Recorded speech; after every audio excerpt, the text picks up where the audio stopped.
Kita semua mungkin pernah mengalami ketika posisi sebagai makmum dalam salat yang jumlahnya 3 atau 4 rakaat pada saat duduk tahiyat awal, kita baca tahiyatulillah, kemudian disambung dengan tasyahud, kemudian kita sambung dengan sholawat. Tapi baru Allahumma sholli itu imam sudah berdiri. Allahumma sholli, imam Allahu Akbar bangkit. Mungkin kita pernah mengalami kejadian seperti itu. Nah, kemudian saya juga mengalami ketika berposisi sebagai imam pada tahiyat awal, saya baca secara utuh, tahiyatulillah, lanjut dengan tasyahud, kemudian dilanjut dengan membaca sholawat sampai innaka hamidum majid. Tapi entah saya yang baperan atau bagaimana gitu ya, itu terkadang di antara makmum itu terdengar yang dehem-dehem gitu, dengan dehem penuh arti. Mungkin kalau dibahasakan imam tahiyat awal itu tidak pakai sholawat gitu. Nah, pertanyaan-pertanyaan itu yang sering kali muncul, apakah benar gitu ya, pada saat tahiyat awal itu sampai 2 kalimat syahadat tidak dilanjutkan dengan membaca sholawat. Karena dalam prakteknya ya, kita mengalami hal seperti tadi. Nah, itu yang akan kita bahas pada pertemuan subuh ini. Jadi adakah bacaan sholawat di tahiyat awal? Kalau di tahiyat akhir tuh sepakat ada. Nah, terlepas dari nanti membaca sholawat itu merupakan rukun atau bukan, wajib atau tidak gitu ya. Tetapi pembahasannya adakah, bukan wajibkah, bukan rukunkah. Jadi adakah bacaan sholawat pada saat tahiyat awal.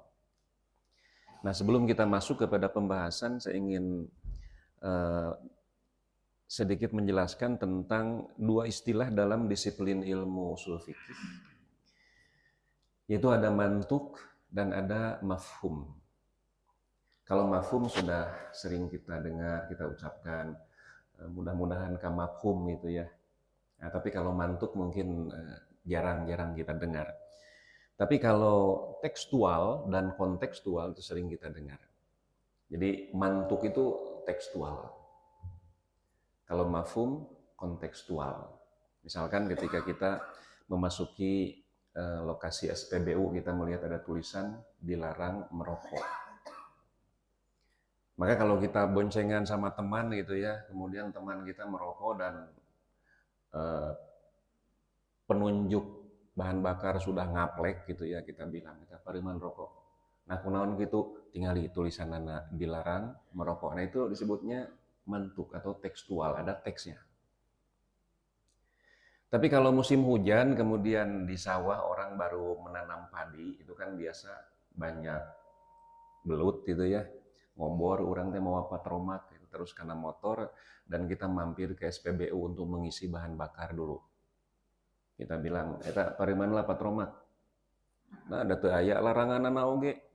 Yang ada itu dilarang merokok. Itu kan tidak ada larangan bawa patromak.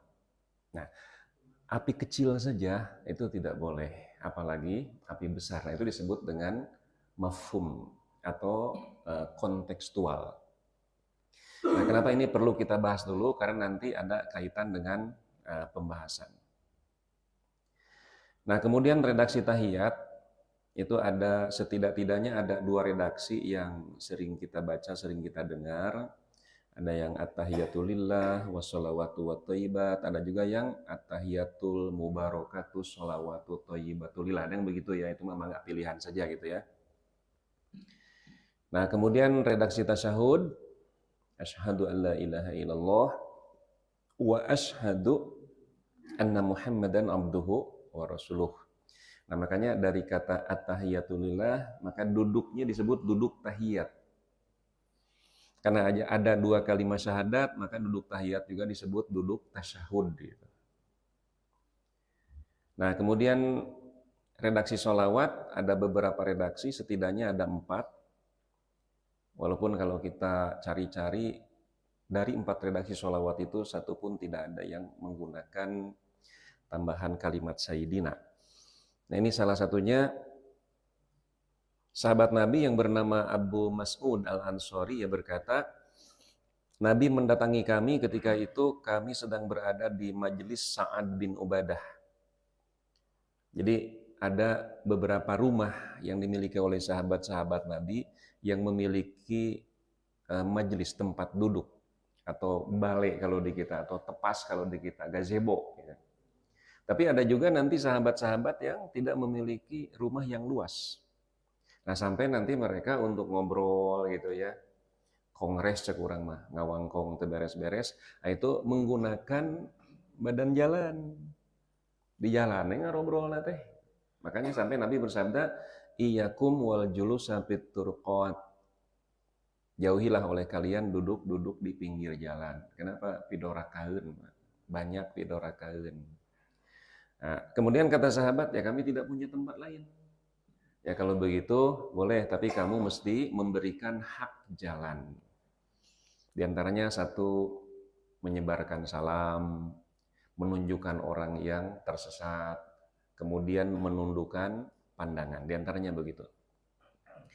Nah, jadi Nabi mendatangi kami ketika itu kami berada di majelis Sa'ad bin Ubadah. Lalu salah seorang dari kami namanya Bashir bin Sa'ad berkata, ya Rasulullah, Allah Ta'ala memerintah kepada kami untuk bersolawat kepadamu. Pakaifa nusolli alaika, bagaimana redaksi cara kami bersolawat? Kemudian kata Rasulullah Shallallahu Alaihi Wasallam, hatta tamannaina annahu lam yas'alhu. Dapat pertanyaan seperti itu, Nabi diam, tidak menjawab, seolah-olah pertanyaan itu tidak ada. Nah ini sebagai indikator bahwa Nabi belum tahu jawabannya. Itu kebiasaan Nabi, kalau ditanya dan Nabi tidak tahu, Nabi tidak menjawab. Menunggu wahyu yang turun. Nah ini yang tentu patut kita teladani. Nanti di antara salah satu penyakit Ustadz, Kiai gitu ya, kalau ditanya kemudian tidak tahu jawabannya, itu suka memaksakan menjawab. Seperti dulu saya mengisi pengajian di Cihanjuang itu, ada yang cerita mengenai status hadis saum 6 hari di bulan Syawal. Hadis nyawalan itu. Hadisnya riwayat Muslim. Dulu di radio RRI itu ada yang membahas ternyata saum nyawalan itu dhaif gitu. Tetapi dibantah juga gitu. Itu imam sahih senang gitu. Karena penilaian dhaif dari Imam Ahmad itu ghairu mubayyani sabab. Dhaifun saja tidak disebutkan sebabnya apa itu ya, karena nanti doi pun itu juga bisa fisiknya, bisa hafalannya, bisa apanya. Seperti di Soreang ayah Ustadz Bangsat, Pak. Boleh nggak kita mengundang Ustadz Bangsat itu? Bangsat apa dulu gitu ya, karena di Soreang di dekat terminal itu ada masjid, itu seringkali mesin pompa air sebelum musim sibel itu Pak, banyak yang nyuri. Dan itu selalu waktu mencurinya itu maghrib. Ketika orang sedang khusus salat berjamaah, nah kan kalau mencuri mesin air mah mudah, potongnya paralona. 2 itu kantun ngajing-jing ya. Nah sampai pimpinan pesantren itu bilang ke muridnya, namanya Ustadz Didin namanya. Din, anta jadi imamnya, anak rek ngintip bangsat gitu Pak.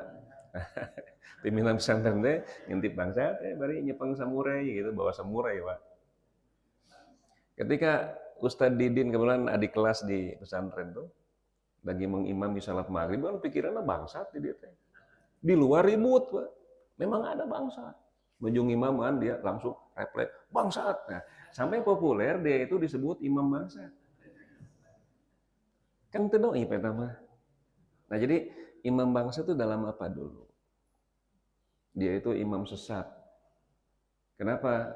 Pernah ketika jalan ke Tangkuban Parahu lewat di Leuweung Kunti tersesat. Itu populer Pak. Leuweung Kunti itu umumnya tersesat. Saya sempat tersesat.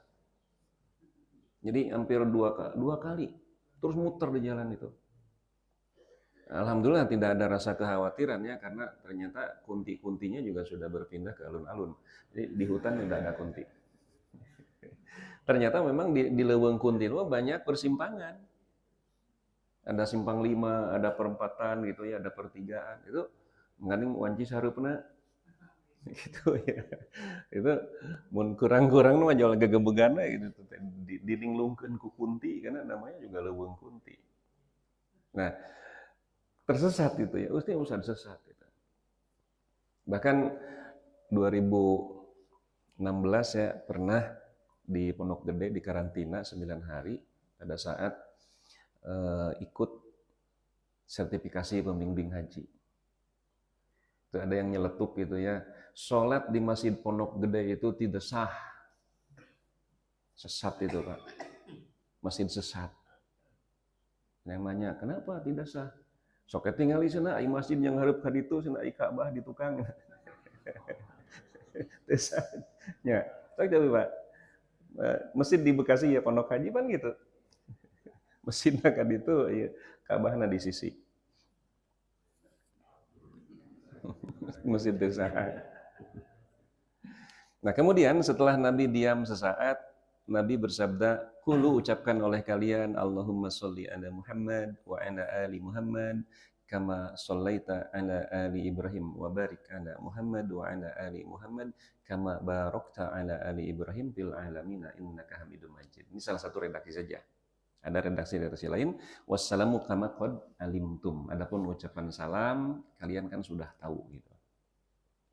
Jadi pada saat tahiyat itu ada 3 penggalan bacaan. At-tahiyatulillah dan seterusnya, kemudian asyhadu an la ilaha illallah dan seterusnya, kemudian Allahumma sholli ala Muhammad dan seterusnya. Kemudian tentang keutamaan sholawat, Nabi bersabda, man sholla alayya wahidatan sallallahu alaihi asyran. Ada yang biha asyran. Siapa yang membaca sholawat kepadaku 1 kali, maka Allah akan membalasnya 10 kali. Maksudnya 10 kali di sini Allah akan memberi pahala 10 kali lipat. Bukan dalam artian kita baca sholawat kepada Nabi 1 kali, maka Allah akan baca sholawat kepada kita 10 kali. Bukan. Tapi Allah akan memberi pahala 10 kali. Nah kita masuk kepada tema utama, adanya bacaan sholawat di tahiyat awal. Ini hadisnya riwayat Imam An-Nasai. Imam An-Nasai itu membuat judul bab atau tarjamah untuk hadis ini, Kaifal witru bitis'in. Bagaimana kalau kita salat malam dan witirnya 9 rakaat. Jadi salat malam itu maksimal 11. Nanti formatnya bisa 2 5 kali tambah 1. Bisa 2-nya 4 kali tambah 3. 2-nya 3 kali tambah 5. 2-nya 2 kali tambah 7. 2-nya sekali tambah 9. Atau bisa nanti 9 dulu baru 2. Atau bisa juga nanti 4, 4, 3. Jadi yang witirnya itu, yang ganjilnya bisa 1, bisa 3, bisa 5, bisa 7, bisa 9. Saya yakin bapak-bapak, ibu-ibu belum pernah yang 9. yang 3-nya lupa gitu ya. Itu manusiawi itu ya. Kalau kita sholat duhur lupa, ini sudah berapa rakaat? Itu manusiawi, mahalul khoto' wan nisyan. Itu masih dalam tahap wajar. Tapi kalau salat subuh yang 2 rakaat sudah lupa, nah itu hati-hati Pak. Berarti tos tereh sama. Anna Aisyah radhiyallahu anha qalat, Siti Aisyah berkata, kunna nu'iddu li Rasulillah sallallahu alaihi wasallam siwakahu wa tahurahu. Kunna nu'iddu. Kami mempersiapkan. Nu'iddu ini menggunakan fi'il mudhari, artinya istimror. Artinya istri-istri Nabi itu yang berjumlah 9, mereka sudah surti cekurang sunama hidang. Karena Nabi itu bermalam di istri manapun itu selalu beliau salat malam. Makanya istri-istri Nabi sudah tahu. Sehingga mereka sudah terbiasa mempersiapkan bagi Nabi itu siwakahu wa tahurahu. Alat untuk bersiwak, siapkan gosok gigi, sikat giginya, siapkan air untuk berwudunya. Fayab'atuhu Allahu azza wa jalla lima sya'an yab'atahu minal laili. Lalu Allah azza wa jalla membangunkan Nabi di waktu malam sesuai dengan yang dikehendakinya. Tuh, jadi Nabi mah kalau tidur dibangunkannya juga oleh Allah. Kalau kita dibangunkan oleh siapa? Sama, Pak. Bukan oleh alarm. Sama, kita juga dibangunkan oleh Allah. Nah, kita melebar sedikit untuk menjelaskan kalimat ini. Pada tahun ke-7 Hijriah terjadi perang keempat, bertempat di Khaybar, populer dengan sebutan perang Khaybar. Nah, Khaybar itu lahan pertanian yang sangat subur, terletak di sebelah utara Madinah, jaraknya kurang lebih 160 kilo. Nabi ketika itu membawa pasukan sebanyak 1.500, ada yang bilang 1.600, ada yang bilang 1.400. Kita ambil tengah-tengah saja, 1.500 pasukan. Dan ketika itu Khalid sudah masuk Islam, karena Khalid bin Walid itu masuk Islam tahun ke-6. Nah, kemudian di Khaybar itu banyak benteng pertahanan dan sangat kokoh, Pak. Di dalamnya banyak lahan pertanian, sehingga ahli sejarah menyebutkan seandainya benteng-benteng Khaybar itu dikepung, walaupun sampai 1 tahun, maka yang dikepung tidak akan kelaparan, karena sumber logistik itu sangat lengkap dan banyak. Tapi pada saat terjadi perang Khaybar ini, qadarullah, Nabi bisa menaklukkan benteng Khaybar, benteng demi benteng, hanya dalam waktu 14 hari saja. 2 minggu, Pak. Nah, kemudian setelah keadaan aman terkendali, nanti ada peristiwa, Nabi kan dikasih hadiah kambing bakar oleh perempuan Yahudi. Yang ternyata kambing bakar itu sudah dibubuhi racun itu. Nabi memakannya, mengunyah, tapi kemudian Nabi memuntahkannya. Ada sahabat namanya Bishr, itu memakannya, mengunyahnya, menelannya, meninggal waktu itu juga. Nah, nanti inilah yang menjadi sedikit ya, ada pertanyaan gini. Nabi diberi hadiah oleh wanita Yahudi, kambing bakar. Diterima tidak oleh Nabi? Diterima. Dimakan tidak oleh Nabi? Dimakan, walaupun dimuntahkan lagi. Kenapa dimuntahkan? Karena diracun. Yang jadi pertanyaan, yang menyembelih kambing itu siapa? Pasti Yahudi. Kalau Yahudi menyembelih baca bismillah tidak? Tidak. Jadi status hukum hewan yang disembelih tanpa membaca bismillah halal haram? Haram? Haram halal. Ya? Ini sembelihan biasa aja gitu. Buat dikonsumsi, bukan buat parepeh Nyi Roro Kidul, bukan. Buat konsumsi gitu. Jadi semuanya, saya membeli ayam atau saya dikasih ayam, lalu saya sembelih. Tapi pada saat menyembelih saya tidak baca Bismillahi wallahu akbar. Pertanyaannya, halal atau haram?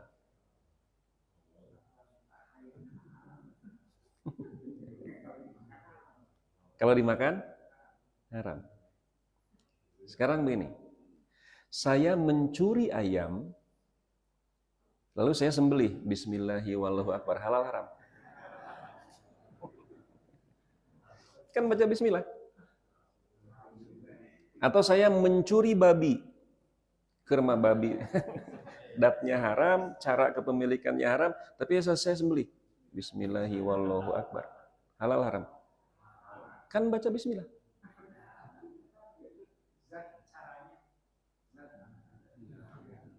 Cara memilikinya. Saya membeli ayam. Halal nggak? Cara kepemilikannya? Halal. Datnya ayam itu halal. Saya sembelih. Tapi saya tidak baca Bismillahi wallahu akbar. Halal haram? Cing jelas atuh Bu, siga anggota DPR we cing jelas.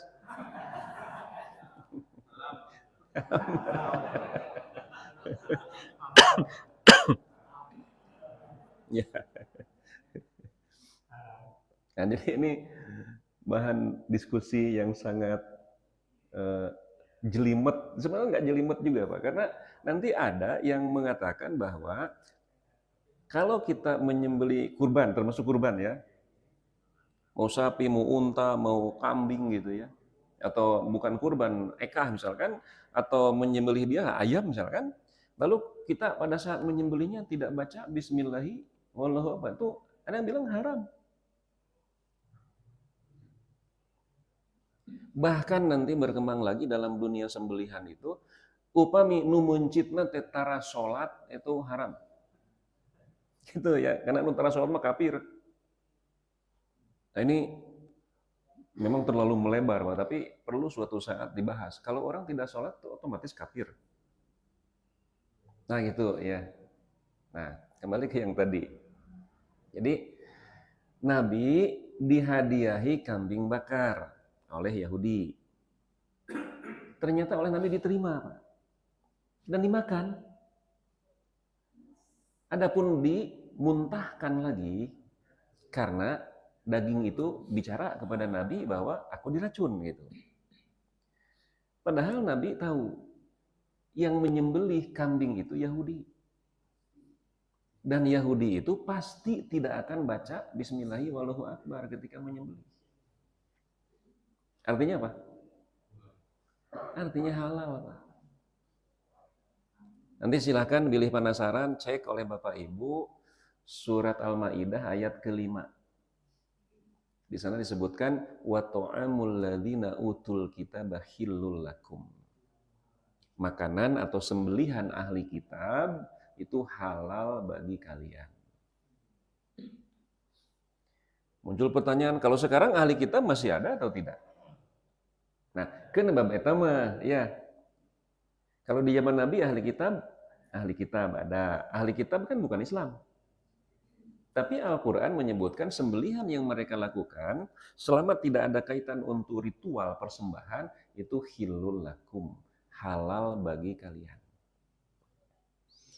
Ya, itu mah bahan buat bahasan nanti ke depan. Nah, pada saat perjalanan pulang, karena ini di musim panas, ada seorang sahabat yang merasa iba melihat Nabi itu lelah, dan beliau selalu menggunakan malam hari sebagai waktu untuk jalan, karena kalau siang panas, Pak. Maka seorang sahabat bilang, ya Rasulullah, sebaiknya engkau istirahat tidur. Nabi menolak usulan itu, tidak, kita nggak boleh tidur. Karena sekarang waktu subuh menjelang tiba, kalau kita tidur kita khawatir kesiangan. Nah lalu Bilal muadzin Nabi memberi jaminan. Silakan ya Rasulullah, engkau tidur, aku yang akan jaga. Aku yang akan membangunkan kalian semua. Dapat jaminan seperti itu, Nabi tidur. Dan seluruh pasukan tidur. Bilal agar tidak ngantuk, beliau berdiri. Anggar dan ningali nu kerek nu kabita. Akhirnya Bilal duduk dan menyandarkan punggungnya di perut untanya. Siga kursi ieu atuh Pak gituan. Ya satu Bilal ngantuk, kedua lelah, ketiga hangat, keempat perut unta itu kan karena dampak napasnya itu bergerak. Akhirnya Bilal pun tidur. Ya, terkuat itu. Nah, kata Bilal, tidak ada yang membangunkan kami kecuali panasnya cahaya matahari. Kurang lebih pukul 8 lah. Makanya kan 8 Saudi di puncak panas itu kan sudah kayak jam 1 di kita di bulan Agustus itu. Nah, dan orang yang pertama kali aku lihat adalah Nabi. Lalu Nabi menghampiriku kemudian bersabda, "Aina ma qulta ya Bilal?" Mana janjimu itu? Kata Bilal, "Golabatni ainaya ya Rasulullah, kedua mataku telah mengalahkanku." Itu redaksi dialognya seperti itu. Nabi tidak menghukum Bilal. Nangtung, angkat suku sabelah. Ya kan tidak begitu. Tidak seperti itu. Karena Nabi tahu Bilal itu bukan robot gitu ya. Sama lelah gitu. Nah, kemudian tetap Nabi memberikan ilmu. Kata Nabi, Bilal, apabila orang tidur, maka ruhnya diambil oleh Allah. Apabila Allah mengembalikannya, maka dia bangun. Apabila Allah menahannya, maka dia akan tetap tidur. Nah, terus Nabi nanti menyuruh kepada Bilal untuk adzan. Adzan apa?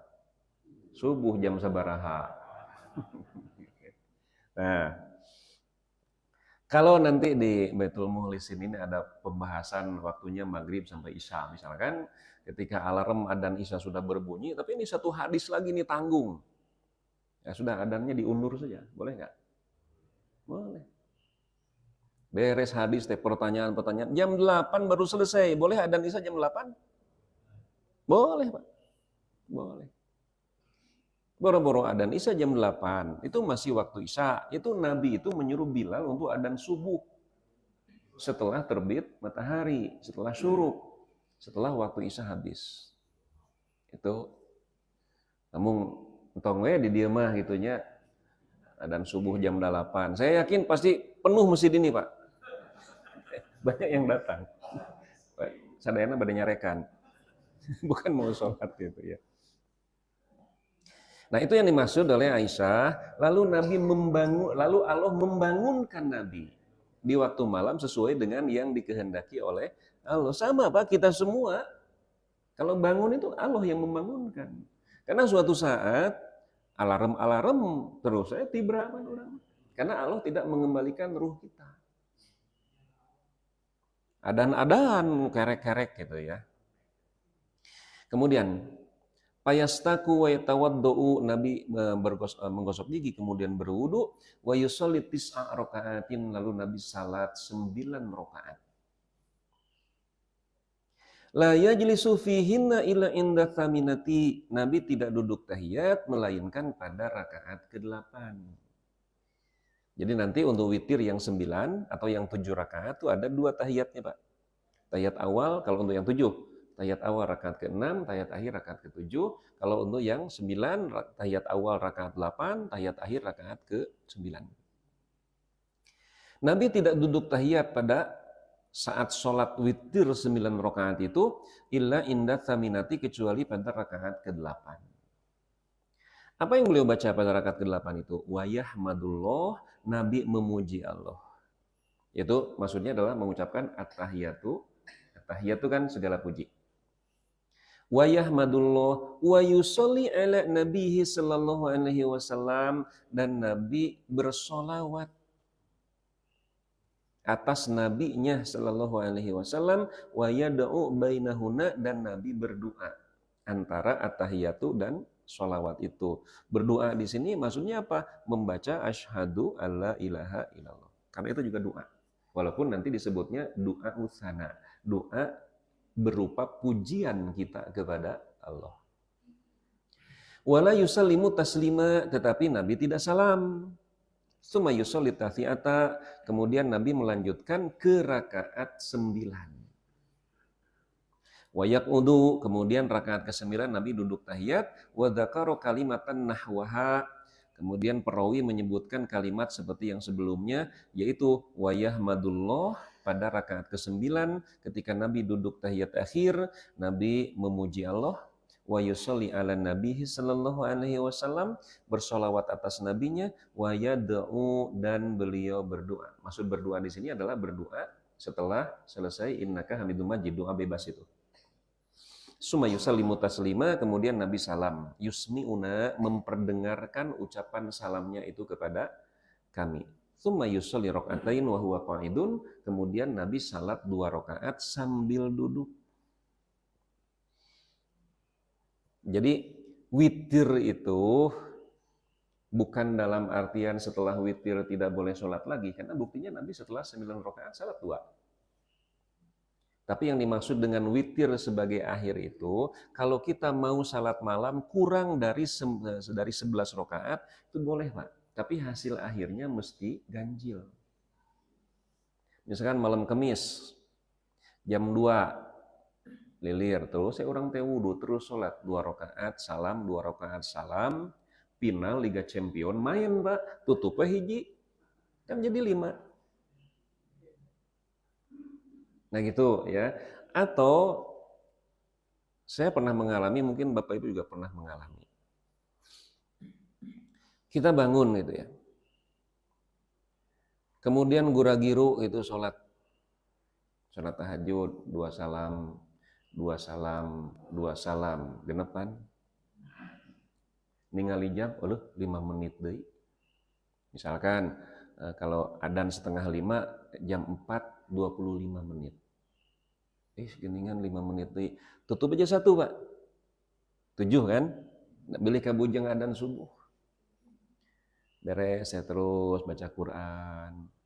Di antara sunnah teu aya wae nu adzan ieu. Ditinggali teh jamna paeh.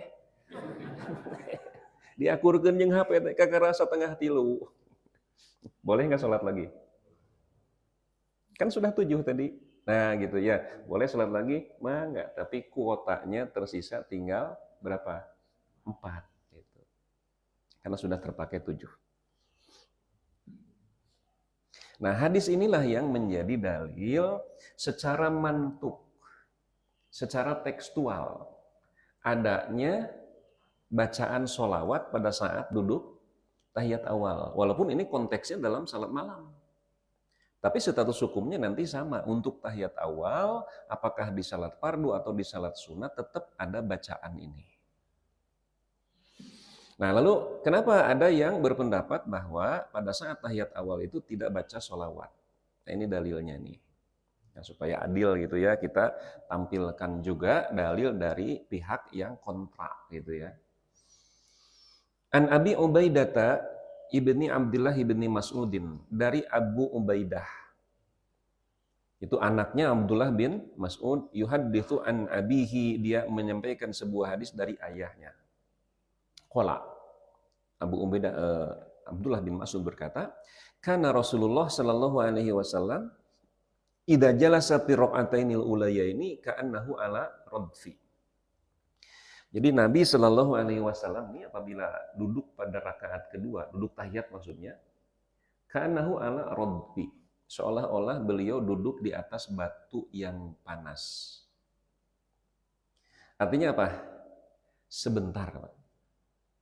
Jadi Nabi pada saat duduk pada rakaat kedua, duduk tahiyat, seperti duduk di atas batu yang panas. Kalau duduk di atas batu yang panas, lama sebentar? Sebentar pasti. Mualami, Pak. Mual. Ya, nah inilah yang dijadikan sebagai dalil, oh kalau begitu Nabi tidak baca sholawat, gitu Pak. Jadi hadis ini. Nah, kesimpulan seperti itu disebutnya mafhum. Dari kata-kata Nabi duduk pada rakaat kedua seperti duduk di atas batu yang panas sebentar, orang memahami dari kata, kan tidak ada teksnya. Orang dari redaksi ini memahami, oh kalau begitu Nabi tidak baca sholawat. Nah artinya bahwa penetapan adanya sholawat pada tahiyat awal itu tekstual, mantuk, berdasarkan hadis An-Nasai. Adapun menyatakan tidak ada bacaan tahiyat pada saat bacaan sholawat pada saat tahiyat awal itu mafhum kontekstual berdasarkan hadis ini.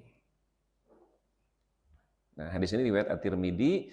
Imam At-Tirmidzi sendiri berkata hadis ini derajatnya hasan. Tetapi Abu Ubaidah tidak mendengar dari bapaknya. Secara ketersambungan sanad ini munqati. Hadis munqati maknanya dhaif gitu ya. Tapi kalau anggap saja hadis ini sahih gitu ya, anggap saja hadis ini sahih. Nah, kita akan timbang ya. Rasulullah Shallallahu alaihi wasallam apabila duduk pada rakaat kedua tahiyat awal seolah-olah duduk di atas batu yang panas. Kira-kira kalimat mana yang secara sharih menyebutkan Nabi tidak baca sholawat dari hadis ini? Kira-kira kalimat mana?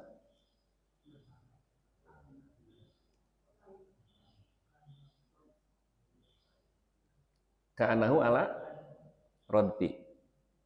Nah sekarang ini, kan tadi di awal kita bahas bahwa pada saat duduk tahiyat itu ada 3 penggalan bacaan. At-tahiyatu lillah wa sholawatu wa thayyibat. 1. Kemudian asyhadu alla ilaha illallah. 2. Kemudian Allahumma sholli ala Muhammad. Bagaimana kalau dari hadis ini saya berkesimpulan begini. Pada saat duduk tahiyat awal itu Nabi hanya membaca sholawat. Tidak baca at-tahiyatu lillah. Kan bisa. Bagaimana kalau ada orang berkesimpulan pada saat duduk tahiyat Nabi hanya membaca asyhadu alla ilaha illallah? Kan bisa. Nah makanya kanau ala rodfi ini masih ihtimal, masih mengandung kemungkinan-kemungkinan. Nah nanti ada dalam kaidah hukum itu ma'al ihtimal tasqutul istidlal. Kalau hanya berdasarkan asumsi itu tidak bisa dijadikan sebagai landasan penetapan hukum. Ya kan asumsi Pak. Tidak ada kata-kata secara sharih yang menyebutkan bahwa Nabi tidak baca sholawat. Hanya pemahaman saja kan. Dari kata-kata seolah-olah duduk di atas batu yang panas. Sebentar, orang memahami, oh kalau begitu nggak baca sholawat. Bagaimana kalau ada orang paham, kalau begitu Nabi hanya baca sholawat? Kan bisa saja seperti itu. Nah jadi nanti mafhum dari hadis ini, yaitu Nabi tidak baca sholawat pada saat duduk tahiyat awal, itu bertentangan dengan mantuk hadis An-Nasa'i tadi. Nah kalau mafhum bertentangan dengan mantuk, maka mafhum nggak bisa diterima. Jadi hukum kontekstual apabila bertentangan dengan hukum yang tekstual, maka hukum kontekstual nggak bisa diterima. Karena tentu dari segi dilalah, bahwa hukum tekstual itu lebih jelas. Nah kemudian ada ihtimal ya. Yang ketiga, relatif. Nah sekarang ini, 2 jam, lama atau sebentar? Itulah relatif. Kalau kita nunggu orang 2 jam, lama Pak. Kamana tuh 2 jam saya ya nggak ada goan. Lama. Kang Haji Deden kalau umroh 9 hari, lama sebentar. Itu ya. Umumnya gitu kalau umroh, kalau pas malam 8, malam 9, Ibu silakan packing ya, besok kita akan check out. Biasa sekedapnya tuh. Itulah yang namanya relatif. 3. Banyak sedikit.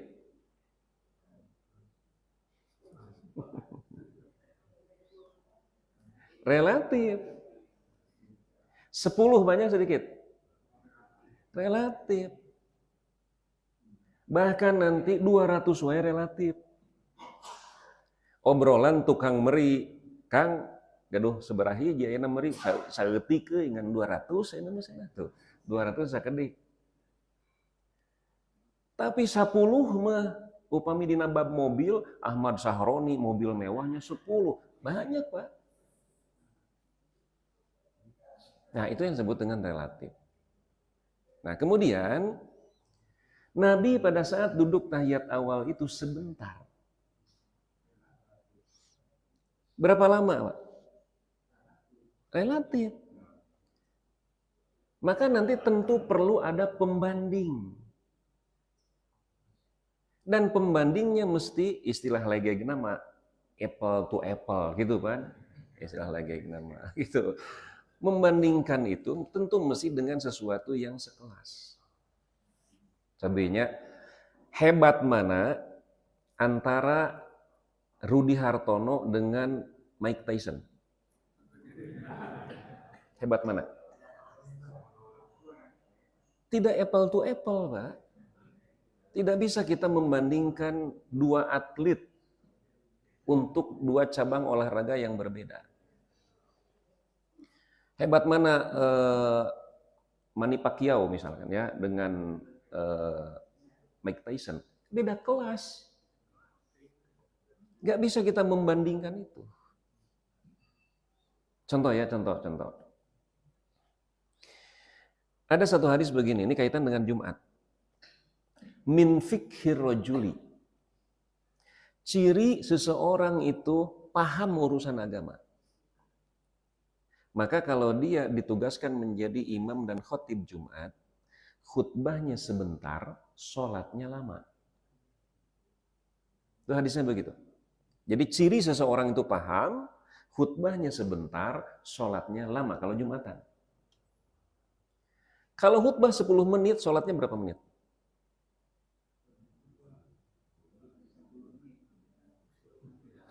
Kalau khutbahnya 10 menit, berarti sholatnya minimal 15 menit, begitu? Ya kan begitu hadisnya.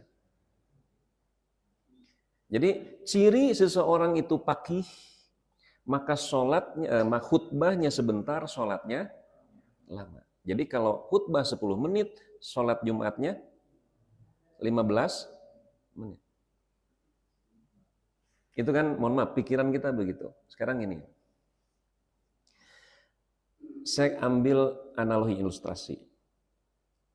Budak penek nulis ku patlot panjang. Ai budak jeung patlot panjang mana? So.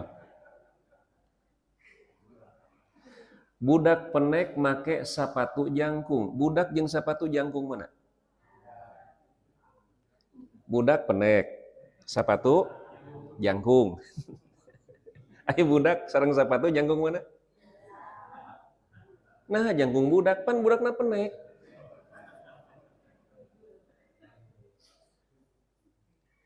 Tentu gitu ya, budak penek nulis ku patlot panjang, budak penek make sepatu jangkung.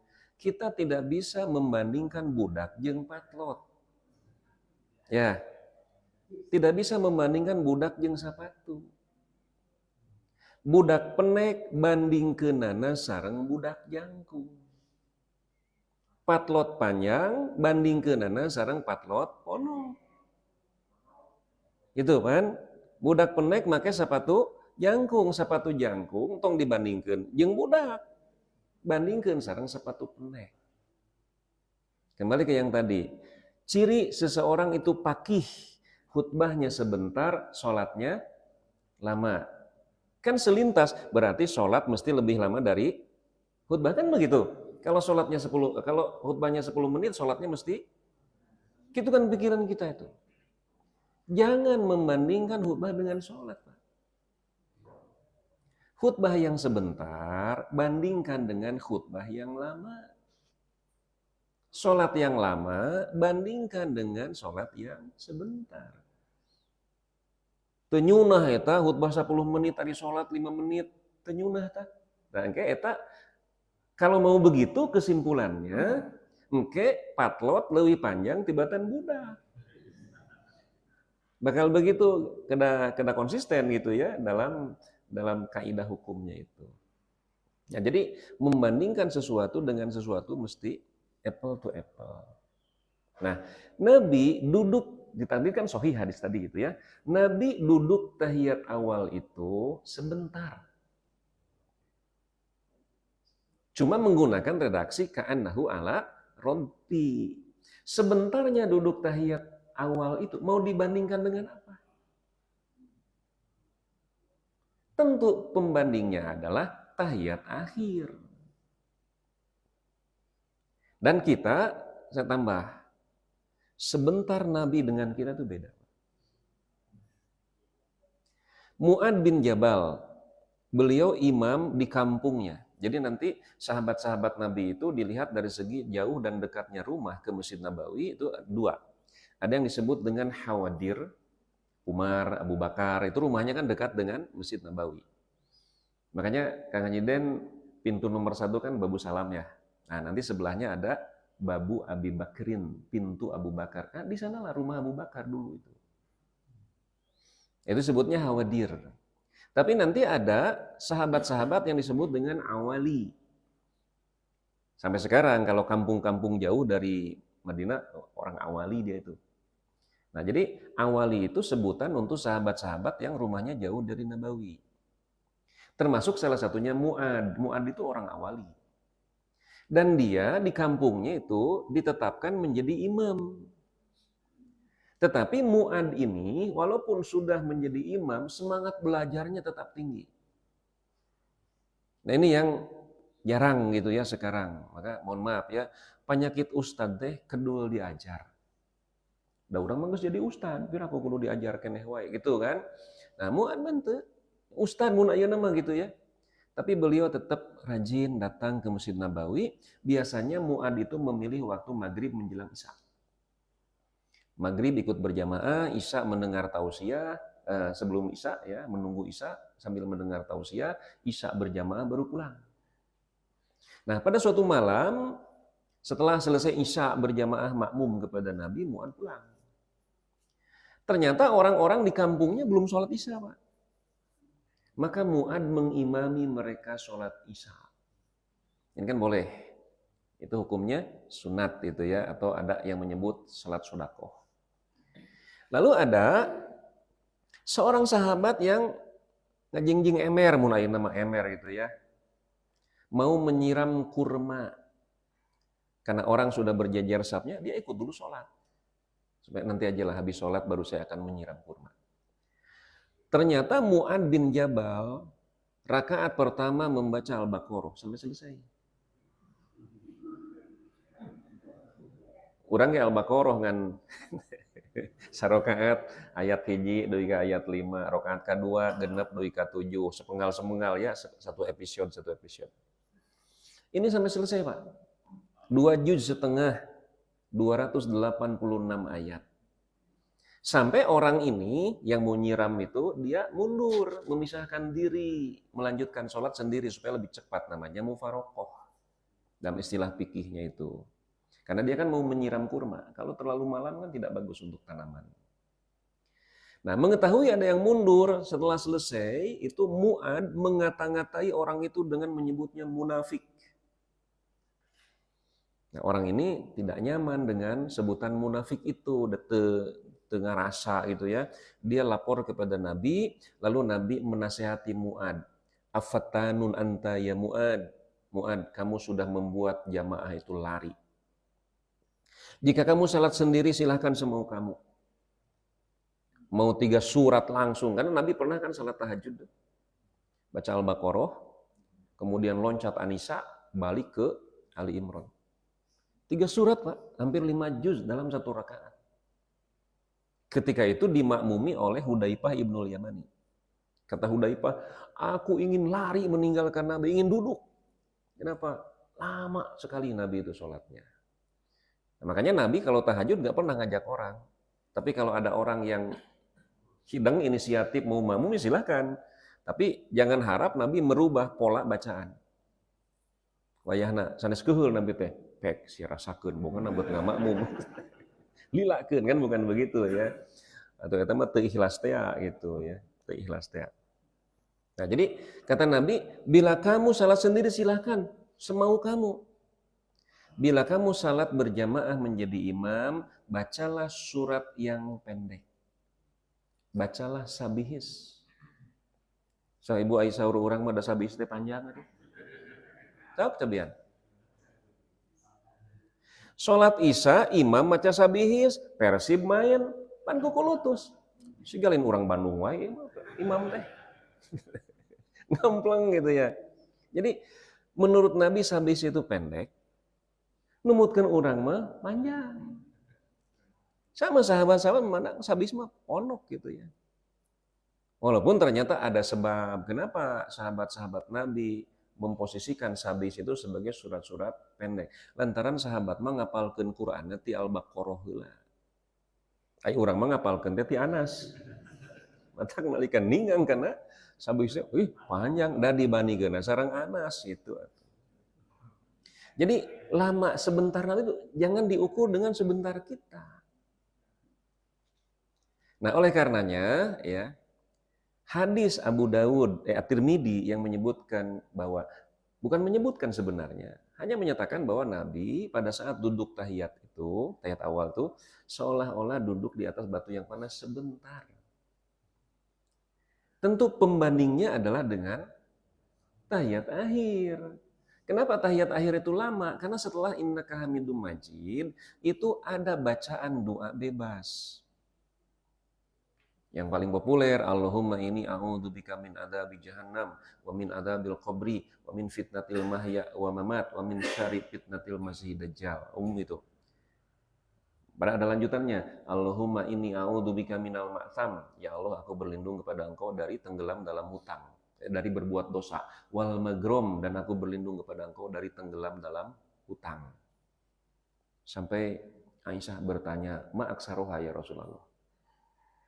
Kenapa engkau begitu sering berlindung kepada Allah dari tenggelam dalam hutang?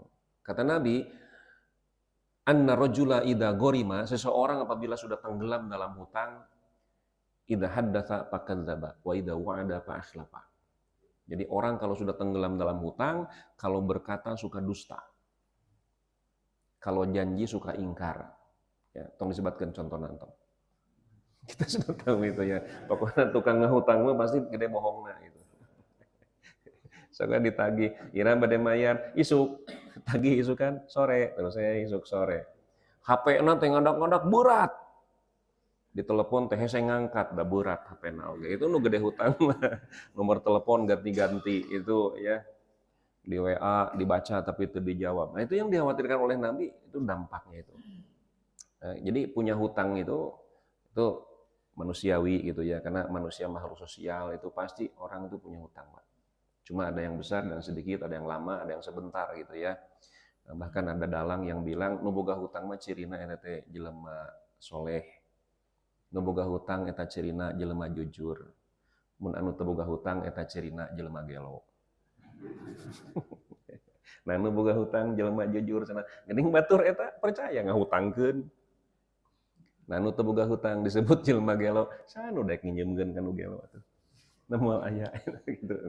Jadi lamun bank gitu nya ka urang teh bilih peryogi suntikan dana, berarti orang teh jujur Pak, bang we percaya gitu ya.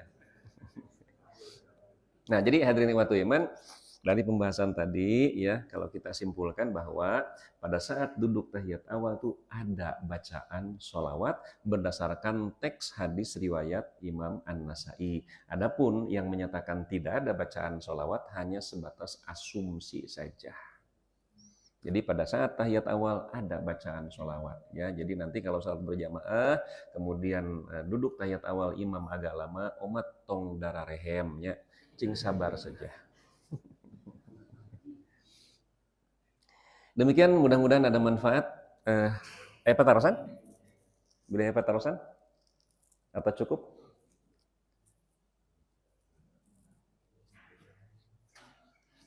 Sikapnya mudah-mudahan ada manfaat. Rabbana atina fid dunya hasanah wa fil akhirati hasanah wa qina adzabannar. Wassalamualaikum warahmatullahi wabarakatuh.